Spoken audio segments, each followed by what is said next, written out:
Hongeye kubaha ikaze bakunzi b'isengesho ribohora official, mwebwe abakoze subscribe namwe muhageze ari ubwa mbere, mwese tubaha ikaze aho muherereye hose. Turabaramukije bari hirya no hino mwisi mu bihugu bitandukanye mwumva ikinyarwanda. Imana y'amahoro ibahe umugisha.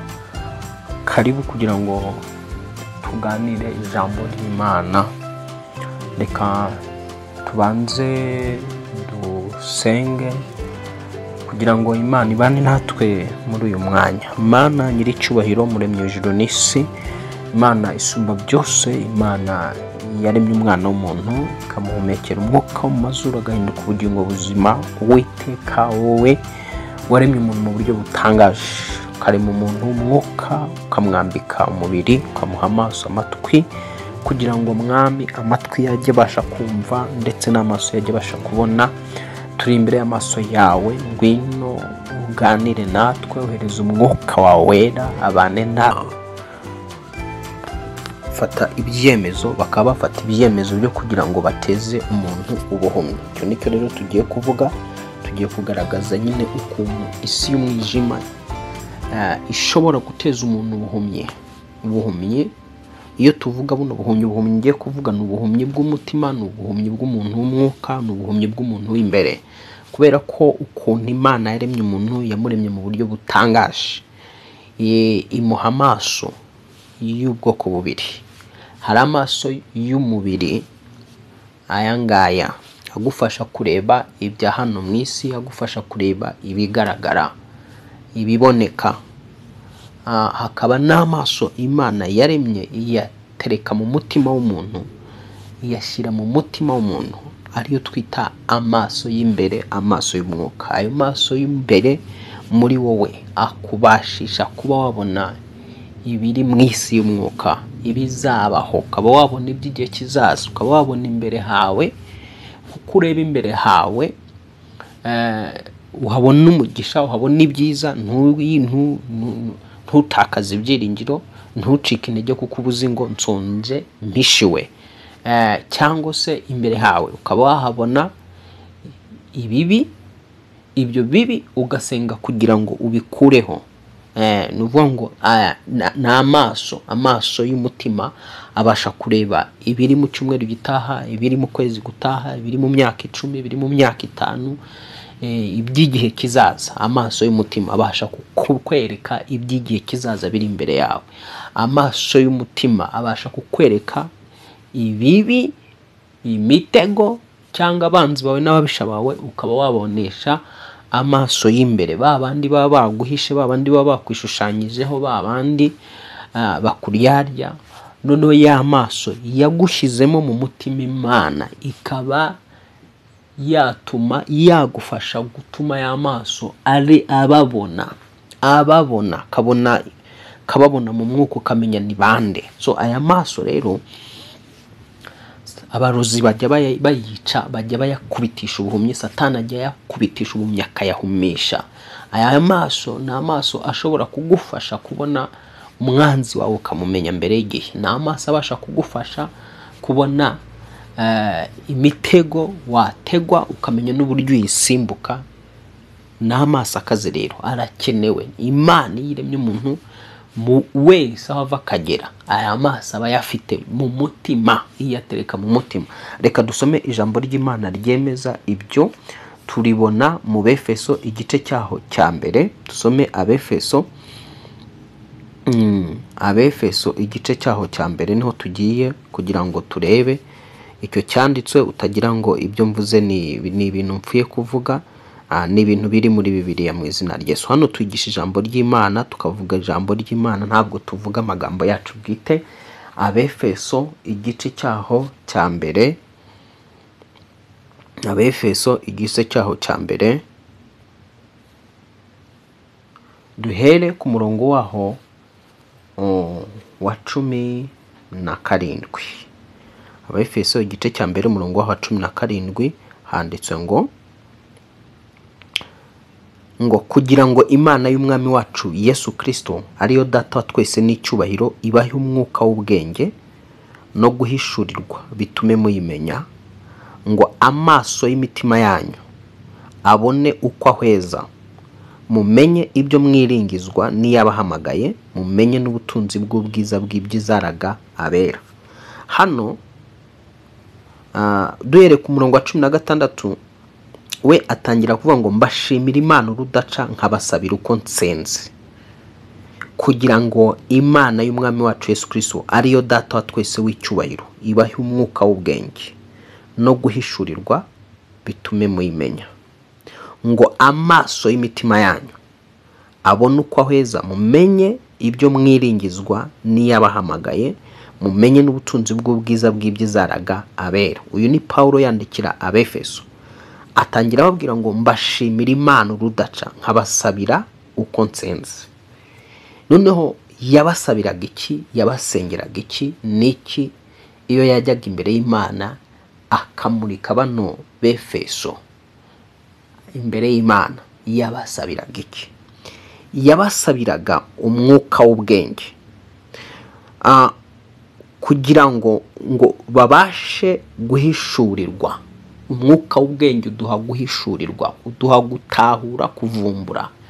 Noneho yabasabiraga umwuka w'ubwenge ubaha kuvumbura, guhishurirwa, kumenya Imana birushijeho.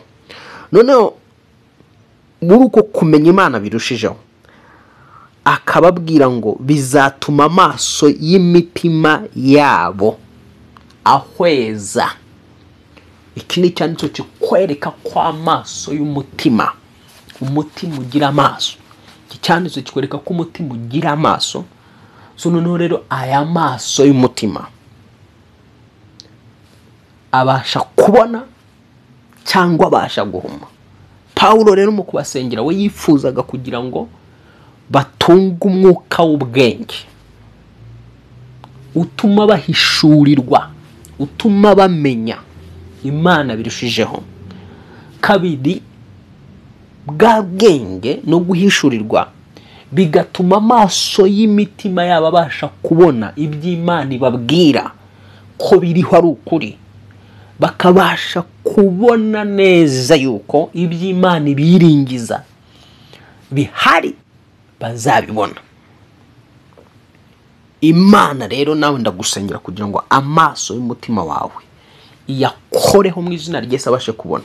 Noneho rero sasa tugiye kureba rero uburyo aya maso ashobora kugira gute, ashobora guhuma. Byo turabibona mu Befeso, mu Bakorinto, igitabo cy'Abakorinto nibo tugiyemo, igice cya 2. Abakorinto igice cya 2,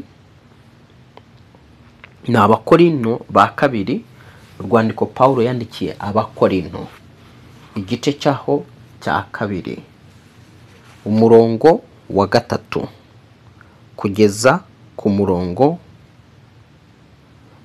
urwandiko Paulo yandikiye Abakorinto, urwandiko Paulo rwa 2, urwandiko Paulo yandikiye Abakorinto ba 2 igice cya 3 kuva ku murongo waho wa 14, handitswe ngo ariko imitima yabo yarahumye, ndetse kugeza n'ubugingo n'ubu iyo isezerano rya kera risomwa, cya gitwikirizo kiba gitwikiriye imitima yabo, ntibamenye ko cyakuweho na Kristo. Urumva ko amaso, umutima ufite amaso, noneho sasa amaso ashobora guhuma. Hano Paulo arimo avuga abantu avuga ngo amaso y'imitima yabo yarahumye, ngo ndetse kugeza ubu iyo isezerano risomwa, cya gitwikirizo kiba gitwikira imitima yabo. Mu isi y'umwuka no kuvuga ngo Satani ashobora kuzana igitwikirizo, imbaraga z'umwijima zishobora kuzana igitwikirizo kigatwikira, kikorosa amaso y'umutima w'umuntu. Noneho ya maso y'umutima w'umuntu ntaba kibasha kubona, ntaba kibasha kumva, ntaba kibasha kurora, noneho uwo muntu kuko batabasha kurora, ushobora kwa kundi twita ngo umuntu araryamye. Buriyo tuvuze ngo umuntu araryamye arasinziriye, ni umubiri usinzira, ubundi umutima cyangwa se umuntu w'imbere ntajya asinzira. Umuntu w'imbere rero agira amaso, agira amatwi, agira amaguru, agira amaboko. Mbega uko uw'inyuma ameze, uko umubiri wawe ukoze, uko uteye, niko nawe w'imbere uteye. Noneho rero we w'imbere, amaso yawe y'imbere twita y'umutima, ayo maso abarozi bashobora kuza bakayateza ubuhumyi, bakayahumya, abadayimoni bakayahumya, bakazana ikiringiti bakorosa wowe wo mwuka. Bamara korosa wowe wo mwuka, bagakora ibyo bakora usinziriye ushyizwe rwose. Bamara gukora ibyo bakora usinziriye bakigendera. Wowe uzabyuka rero ntuzamenye icyabaye, ntiwabibonye, ntiwigeze ubaca iryera. Kubera iki? Babanje kuguhumisha amaso y'umutima, bayakubita ubuhumyi, barayorosa, basa nkaho bayahunikije. Ni ukuvuga ngo rero bya bindi bamwe twita kurota, ntabwo ari ukurota, ahubwo ni ukubonesha amaso y'umwuka mu isi y'umwuka. Buri umuntu urota amaso yarabona, amaso yakuwemo ibikezi, arareba neza. Umva, niyo waba urota inzozi mbi ukabona izo uvuga ngo urota inzozi izo mbi, ntukabyivovotera, ahubwo mu isi y'umwuka bya bindi wita ko ari inzozi mbi ni ibintu nyine uba ubona.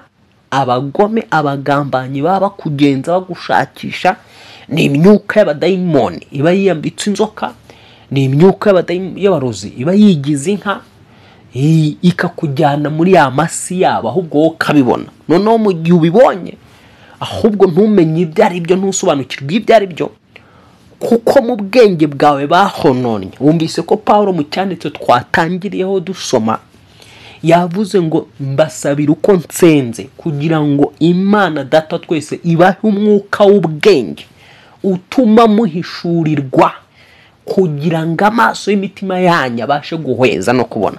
So noneho bwa bwenge rero babanza, iyo babona wowe ufite kubona, uryama ariko wasinzira, ukaba wabona, aribyo twita kurota, aribyo twita kurota.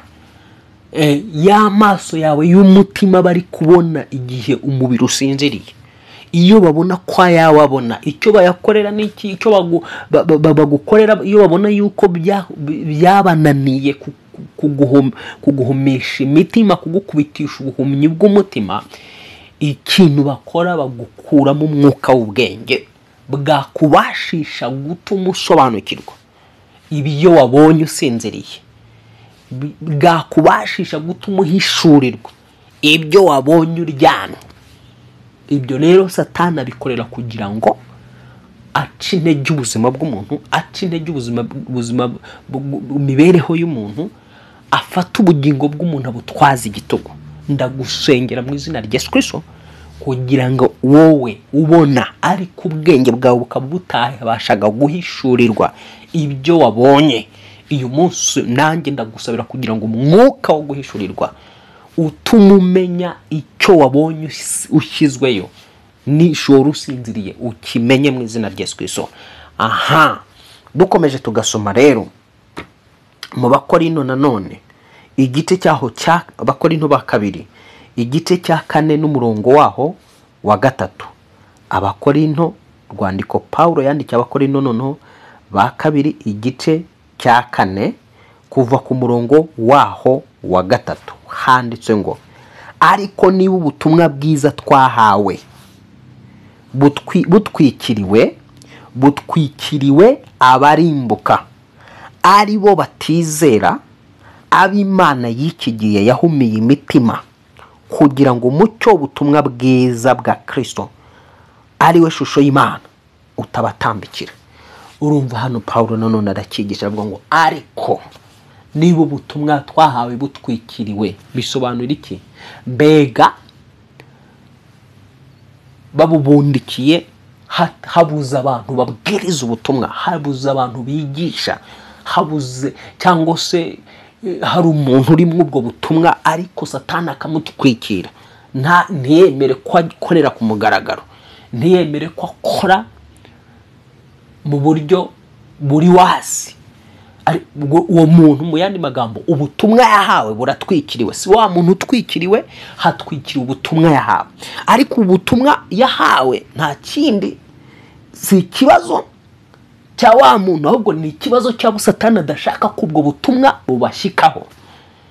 Hari umuntu ushobora kuza nk'ahangaha hano ku isengesho World Official yatangira kumva ndi kwigisha ubu butumwa bwiza nahawe kugira ngo mbubagezeho, Satani agahita amurangaza akamwigizayo, agatuma atarangiza icyigisho, atarangiza iri jambo, kuko Satani adashaka ko umenya buno butumwa bwiza, wakira ubutumwa bwiza, ubusobanukirwa ukamenya ko ufite ikibazo mu mwuka, ufite ikibazo cy'ubuhumyi mu mutima, kuko arabizi ngo numenya ko ufite ikibazo cy'ubuhumyi bw'umutima, urafata igihe cyo gusenga ubwira Imana uti Mana humura amaso y'umutima wanjye abashe guhweza, kora ku maso y'umutima wanjye uyavanemo ibikezi, mbashe kubona imbere hanjye, mbashe kubona igihe kizaza, mbashe kubona ejo h'urubyaro rwanjye, mbashe kubona ibiri kujya imbere muri aka kazi, mbashe kubona ibiri kujya imbere muri iri torero, mbashe kubona ibiri kujya imbere muri business yanjye,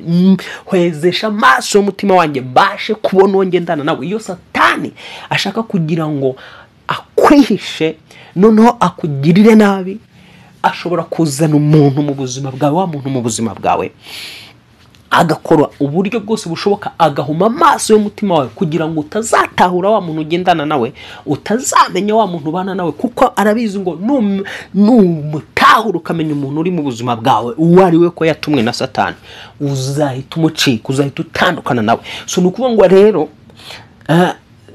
biroroshye cyane kugira ngo Satani agerageze guhuma amaso y'umutima wawe kugira ngo utamenya ugendana nawe. Ariko ndagusengera mu izina ry'Yesu wowe kugira ngo amaso y'umutima wawe ahumuke mu izina ry'Yesu. Umva ukuntu hano yakomeje avuga, arakomeza aravuga ngo ariko ngo ari bo batizera, ab'Imana y'iki gihe yahumiye imitima. Wumva iyi Mana y'abiki gihe ntabwo ari Imana nyir'ijuru n'isi, umuremyi w'ibintu n'abantu, muremyi w'abamarayika, umuremyi w'ibiboneka n'ibitaboneka. Hano Imana y'abiki gihe iri kuvugwa ni Satani. Satani yitwa Imana y'abiki gihe, Imana y'abiki gihe ngo ari bo batizera, yabahumye imitima. Nuvuga ngo mu yandi magambo akazi ka Satani nako guhuma imitima y'abantu, yagumisha umutima akoresheje ibiyubamo, ibyo wirirwamo, ibyo ukunda cyane bidafite aho bihuriye, bidafite aho bihuriye n'inzira z'Imana.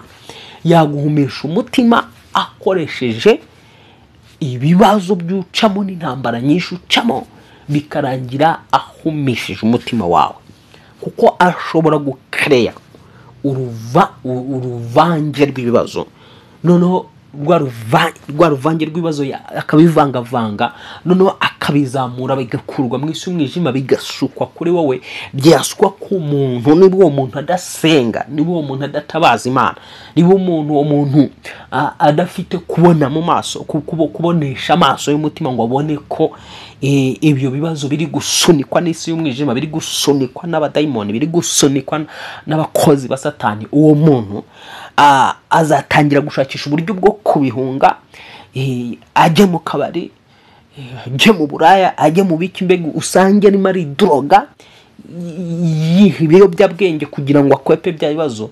None uwo muntu amaso y'umutima waba yahumye, aba yahumye, ariko amaso y'umutima wahumutse wahita ubona ko ibyo bibazo bisunitswe n'imbaraga z'umwijima, bisunitswe n'abadayimoni, bisunitswe n'abarozi, bisunitswe na Satani, ugahita wambara imbaraga z'umutima ugahungira ku Uwiteka, kuko ijambo riravuga ngo guhungira ku Uwiteka bigira umumaro kuruta guhungira ku bana b'abantu. Ugasenga Imana, ugatabaza Imana kugira ngo igutabare, ugatabaza Imana kugira ngo Imana igukure muri ibyo bihe. So rero Imana y'iki gihe ikora rero ihuma imitima benshi, ngo kugira ngo bagire gute icyo ibigambiriye, ngo yabahumye imitima kugira ngo umucyo w'ubutumwa bwiza bwa Kristo ari we shusho y'Imana utabatambikira. Imana igufitiye ubutumwa muri ibyo bihagazemo, ikakubwira yuko kandi ubutumwa igufitiye ni ubutumwa bwiza yuko ugomba gusohoka muri ibyo bihe. Ni ubutumwa bwiza bukubwira ngo sinkwanga, nubwo uri guca mu ntambara zikomeye, nubwo uri guca mu bibazo bitandukanye, ntabwo Imana yagutaye kandi ni kwanga, ikwitayeho. Hari ikikwigisha, ahubwo hari ikishaka, hari uburyo irashaka kugucura, hari uburyo irimo iragutyaza, hari uburyo irimo iragira ngo ikuvanemo icyuma cyayo igomba gukoresha umurimo yifuza. Nk'uko tubona umucuzi abasha gufata icyuma cy'akagicura akagishyira mu muriro, akakivugutira mu muriro, akagikura mu muriro akagishyira ku kindi cyuma, agafata inyundo ya kinubi akagikubita, cyahindutse icyuma mpaka kugeze agiye akivanyemo icyuma ashaka. Uko niko Imana ibasha gufata umuntu wayo ikemera ugaca mu ntambara zitandukanye, mu bibazo binyuranye, atari uko ikwanze, ahubwo irimo iracura wowe umwuka, irimo iragutyaza, irimo irubaka imitsi yawe yo mu mwuka, irimo irubaka imbaraga muri wowe, irimo irubaka kwihangana muri wowe, irimo irubaka kwizera muri wowe, irimo irubaka ubwenge muri wowe, irimo irubaka kumenya iby'umwuka muri wowe, ikoresheje ibyo bibazo. Noneho rero Satani ashobora kuguhuma amaso y'umutima akakuzanira ubutumwa bupfuye. Yamara kukuzanira ubutumwa bupfuye akakwereka yuko Imana yakwanze, Imana yagutaye, Imana itakureba. Iyo ubwakire rero ahita ahuma amaso y'umutima wawe. Iyo ahumye amaso y'umutima wawe, ntabwo uba ugifite kubasha kureba aho ugana n'aho werekeza. Kuko rero udafite kureba aho ugana n'aho werekeza, byamworohera guhita akuyobya, akagukura mu nzira y'amasezerano yawe. Yabasha kugukura mu nzira y'ibisubizo byawe, kuko yaguteje ubuhumyi, yakurindagiza. Impumyi buri itabona, umuntu wese yayirindagiza. Umuntu utabona ushobora kumuriganya, ushobora kumwerekeza mu nzira ahantu ushaka, ahantu wifuza. Iyo rero amaso y'umutima wawe yahumye, Satani ashobora kukurindagiza, ashobora kugutuma haba abahanuzi b'ibinyoma bakakurindagiza, ashobora kugutuma abapfumu n'abakonikoni bakigira nk'abakozi b'Imana bakakwerekeza mu bwami bwa Satani, ugasanga uyobotse izindi mana. Rero ndagusengera ngo amaso y'umutima wawe abashe kubona mu izina rya Yesu Kristo. Reka twihute nanone dusome Yesaya igice cyaho cya 44. Yesaya igice cyaho cya 44. Yesaya igice cya 44 n'umurongo waho wa 18. Yesaya 44 umurongo wa 18. Turi kuvuga ku buhumyi bw'umuntu w'imbere, uburyo Satani ashobora guhumya amaso y'umutima w'umuntu cyangwa se umuntu w'imbere, noneho akabaho ari indindagire. Ugasanga urindindagire, wararindagiye, ntuzi yuva, ntuzi yugana, ntuzi aho werekeza. Noneho ugasanga buri muntu wese aragutwara aho ashaka. Ndagusengera kugira ngo Imana iguhumure mu izina rya Yesaya 44 umurongo waho wa 18. Handitswe ngo ntacyo bazi kandi ntacyo batekereza, kuko yabahumye amaso ntibabashe kureba, ikabanangira imitima ntibabashe kumenya.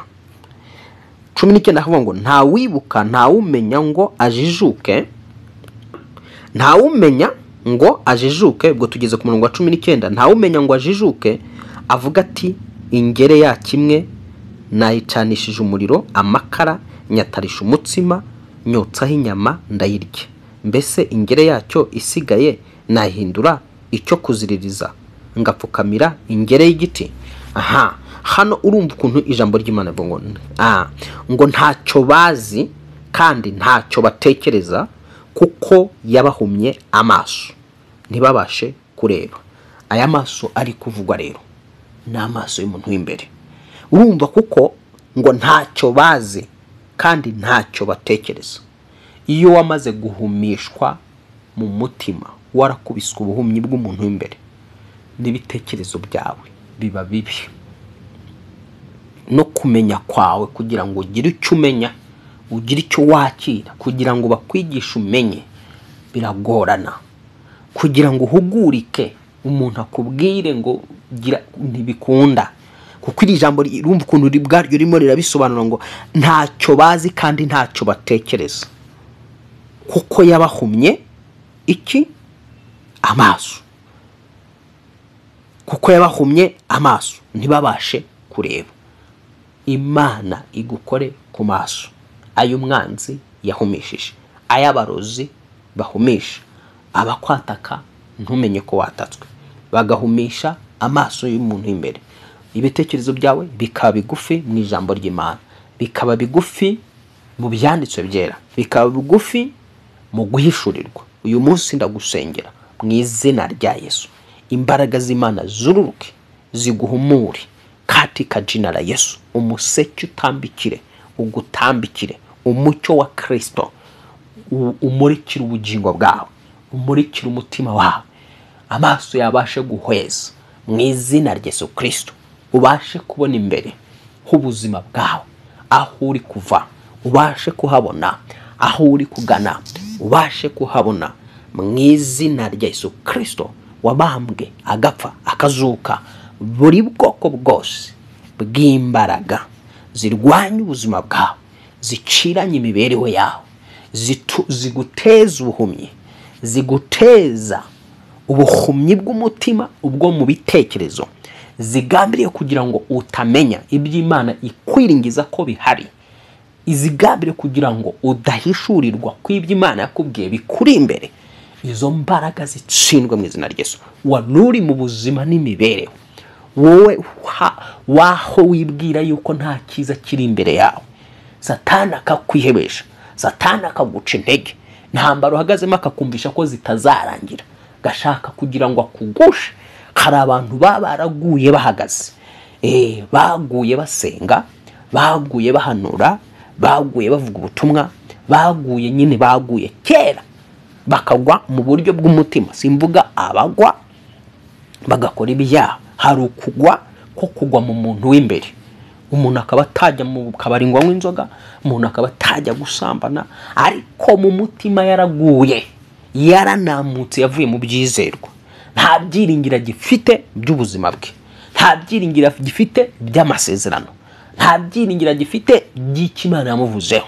Kubera iki? Uwo muntu uba waguye rero nta kindi kiba cyabiteye, ni ubuhumyi bwinshi Satani aba yamuteshe, ni ubuhumyi bwinshi abarozi baba bamusutseho. Ndagusengera rero kugira ngo ubwo buhumyi butandukane nawe. Yohana 12:3-9 ariho dusoreza uyu munsi icyigisho cy'uno munsi. Yohana 12:3-9. Yohana 12, tugeze muri Yohana igice cya 12 niho tugiye gusoreza. Yohana mu gice cyaho cya 12 n'umurongo waho wa 39 handitswe ngo, kugeza ku murongo wa 40. Ubutumwa bwiza bwanditswe na Yohana igice cya 39, bambe igice cya 12 kuva ku murongo wa 39. Ubutumwa bwiza bwanditswe na Yohana igice cya 12 kuva ku murongo wa 39 handitswe ngo, nicyo cyatumye badashobora kwizera, kuko Yesaya yongeye kuvuga ati, yabahumye amaso ibanangira imitima ngo be kurebesha amaso no kumenyesha imitima bagahindukira mbakize. Urumvira ijambo ngo nicyo cyatumye badashobora kwizera. Buri umuntu utizera aba afite ikibazo cyo kutabona mu mutima, aba afite ikibazo cy'ubumuga bwo kutabona, kuko kwizera ntabwo wizera icyo utazi, ntabwo wizera icyo utabonye. Mbere yuko wizera ibifatika ubanza kwizera ko ibyo bifatika bihari mu isi y'umwuka.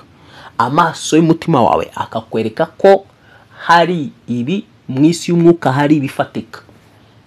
None yamara kukwimeza yuko kuko wabonye ko mu isi hari ibifatika, mu isi y'umwuka hari ibifatika, ukindira mu isi y'umwuka ugiye gufata cya gifatika ukagikura mu mwuka ukakizana mu mubiri.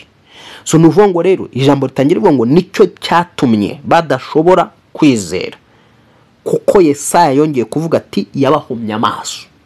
Ntabwo twizera ibyo tutazi, ntabwo twizera ibyo tutabonye. Ariko simvuga kubona ko kubonesha amaso y'umubiri, simvuga ko kubonesha amaso y'inyama.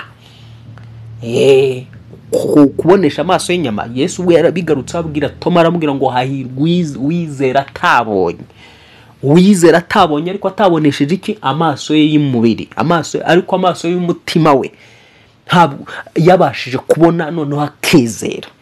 Yes, amaso y'umutima arabona hanyuma ukizera.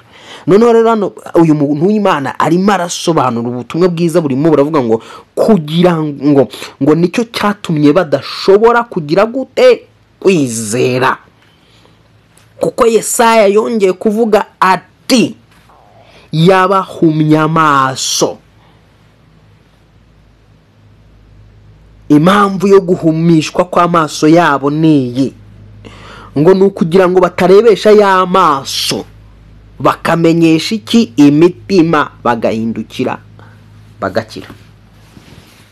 Iyo wahawe kubonesha amaso y'umutima ukabona ikibazo kikugarije naho gituruka, bigutera guhindukirira Imana kugira ngo igutabare. Hari ikibazo ushobora kubona kije mu buzima bwawe, wakigenzura ugasanga inyuma yacyo hari imbaraga zindi. Ntabwo ari ikibazo gisanzwe, ukabona hari imbaraga zindi zikiri inyuma. Wareba mu buryo, wagaruka mu buryo bw'amaso y'umubiri ugasanga nta handi hari ubutabazi, ugasanga nta muntu wagufasha ngo usohoke muri icyo kibazo, ugasanga nta mwana w'umuntu wakurengera. Noneho rero iyo uri umuntu ureba gutyo bigutera guhindukirira Imana kugira ngo igukize cya kibazo. Noneho rero sasa muri ubu buryo bw'aba bantu ikintu bakorewe, bo bahumishijwe amaso y'imitima yabo kugira ngo batizera. Ndagusengera niba utizera umenya ngo uri impumyi, Imana ibanze gukiza ubwo buhumyi bw'umutima, ibweyureho mu izina rya Yesu Kristo. Urebe ko imbere yawe hari ugukira. Ninde wakubwiye ko utazakira iyo ndwara? Ni Imana yabikubwiye? Ari ni Imana yabikubwiye. Ndagira ngo nkubwire ngo ntabwo wari uwa mbere. Umugabo witwa Hezekiya yararwaye araremba yenda gupfa, ariko yari yizeye gukira, yaragifite ibyiringiro byo gukira. Ariko mu gihe yari yazi yuko azakira, Imana imutuma w'umuhanuzi Yesaya iramubwira ngo genda ubwire Hezekiya arage ibyo mu rugo rwe abitunganye neza, abagomba abagabanya iminana yibagabanya hakiri kare, kugira ngo atazasigara abana barwana bamarana bapfa amasambu. Genda umubwira ati atunganye ibintu neza nyine, kuko indwara arwaye ariyo gupfa. Hezekiya ubutumwa kibwakira, kuko umuhanuzi nta kindi yagombaga kunegosiya na Hezekiya. Umuhanuzi yahise yiciraho aragenda, yazanye ubutumwa, amaze kubutanga arigendera. Amaze kugenda wa wundi noneho Hezekiya yumvise ubwo butumwa ngo arahindukira adeba ivure, yambara ibigunira, tangira kurira Imana no gutakira Imana. Ayibutse imwe mu mirimo myiza yakoze yo gusenya ingoro z'ibigirwamana no gukura ibigirwamana mu gihugu. ibutsa Imana imirimo myiza yose yakoze, gushiraho gusubizaho umurimo w'Imana, Abalewi bakongera gukora, mbega ibintu byose, ibintu agashyira ibintu ku murongo mu nzu y'Imana. Imana yumvise kuniha no gutaka kwa Hezekiya, kandi nibyo ayibukije ari ukuri. Ihita ibwira wa muhanuzi ati subirayo, genda umubwire yuko imyaka yo kubaho kwiwe nyongereyeho imyaka 15, mwongereyeho imyaka 15. Yari ugupfa none ariko mwongereho imyaka 15. Urumva rero ko wowe wabibwiwe n'abantu barakubwira ngo iyo ndwara ntigikira, nawe biragenda urabyizera, umutima urabyakira, urizera ko iyo ndwara idakira. Niko nikiri imbere y'abantu, ariko si Imana yakubwiye ko itayikiza. Amara kwizera, mu ijuru hari Imana ikiza indwara z'ubwoko bwose, izananiye abaganga nabo mu isi Imana irazikiza. Mu ijuru hari Imana ishobora kugutabarika kurengera, idashingiye ku muryango uturukamo ngo nuko nta hantu uzwi, ngo nuko ari umuryango ukennye. Yesu yavuye mu muryango utaruzwi, wamenyekanye kubera we. Birashoboka rero ko nawe Imana yagutabara, umuryango wawe ukazamenyekana biciye kuri wowe.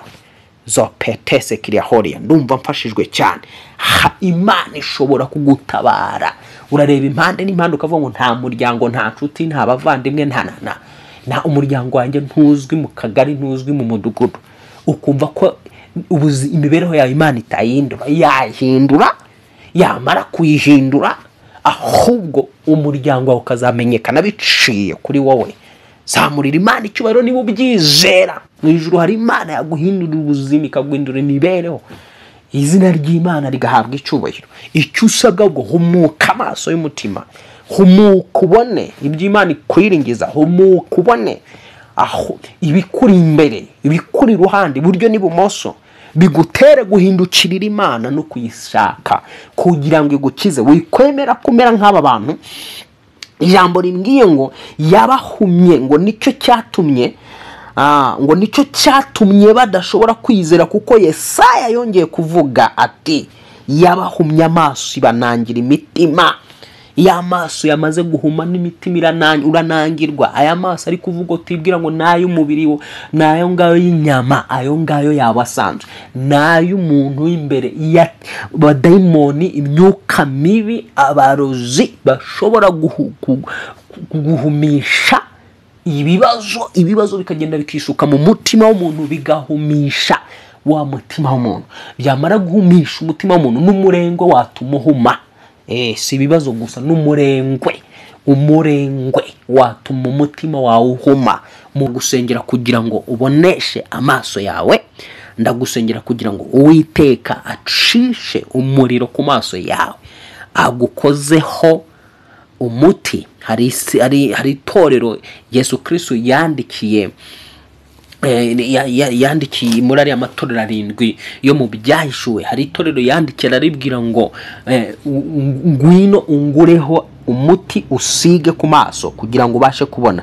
Reka nshake icyo cyanditswe hanyuma tugisome duhite dusoza. Nshake icyo cyanditswe kiri mu Byahishuwe, hanyuma tugisome duhite dusoza. Imana amahoro iguhe umugisha. Nagusengeraga kugira ngo Imana humure mu izina rya Yesu Kristo risumba amazina yose. Reka dusome icyo cyanditswe kiri mu Byahishuwe igice cya 3 n'umurongo wa 18. Haravuga ngo dore ndakugira inama, ungureho izahabu yatunganirijwe mu ruganda, ubone uko uba umutunzi, kandi ungureho n'imyenda yera, kugira ngo wambare isoni z'ubwambure bwawe zitagaragara, kandi ungureho umuti wo gusiga ku maso yawe kugira ngo humuke. Urumva ko hari umuti Yesu agurisha, atanga, usigwa ku maso y'umuntu agahumuka. Reka dufate umwanya nge nawe nsengane nawe. Vuga uti Data wa twese, muremyi w'ijuru n'isi, wandemye mu ishusho yawe, uyu munsi wa none menye neza yuko Satani ari we mana y'abiki gihe, ahumyesha imitima y'abantu kugira ngo idahindukira ikizera igakira. Uyu munsi humura amaso y'umutima wanjye abashe guhweza no kubona. Mwisi y'umwuka nge mbasha kubona, mwisi y'umwuka nge mbasha gusobanukirwa, mwisi y'umwuka nge mbasha kwitekereza, mwisi y'umwuka nge mbasha gushishoza ibiba mu buzima bwanjye n'ibizaza mu gihe kizaza. Mu izina rya Yesu Kristo cisha ukubiri n'ubuhomyi bw'umutima, cisha ukubiri n'ubuhomyi bwo mu bugingo, mu izina rya Yesu Kristo umwana w'Imana nzima. Hwejesha amaso yanjye abashe kubona, siga uwo muti wawe Yesu Kristo ku maso yanjye. Ni wowe uvuze ngo nze iwawe nkugureho umuti wo gusiga ku maso kugira ngo mumoke. Ndasenga kugira ngo uyu muti usige ku maso y'umutima wanjye, usige ku maso y'ubugingo bwanjye, usige ku maso y'umwuka wo muri njye. Mu izina rya Yesu ubuhumyi bucishwe ukubiri nanjye, kutabona, kutamenya, kudasobanukirwa ijambo ry'Imana, kutamenya iby'umwuka, kutabyakira, ubicishe kure y'ubuzima bwanjye. Mu izina rya Yesu Kristo wapfuye akazuka. Urakoze Mwami, nguhaye amashimwe, nguhaye icyubahiro. Mu izina rya Yesu Kristo bisabye niseye. Amen, amen, amen, amen. Uwiteka guhumure cyane mu izina rya Yesu, kandi wizere yuko uhumutse. Urahumutse. Uhereye umunsi wa none ugiye kuzajya umenya ibikubaho, ugiye kuzajya umenya inkomoko yabyo. Pana kwirukanka mu bahanuzi b'ibinyoma ubajagajagamo, rimwe na rimwe bakakurindagiza. Uyu munsi Uwiteka araguhumuye mu izina rya Yesu. Uwiteka guhaye kubona. Zerikana ko ijambo rivuga ngo muri mwe hazaduka abahanuzi benshi b'ibinyoma, bazambara uruhu, ngo bazaza muri mwe bambaye uruhu rw'intama, nyamara imbere ari amasega aryana. Niba udafite iryo jisho se ry'umutima ribona, uwo muhanuzi w'umunyakinyoma uzamenya ko ari umunyakinyoma, ko agomba kuza imbere yawe yambaye uruhu rw'intama.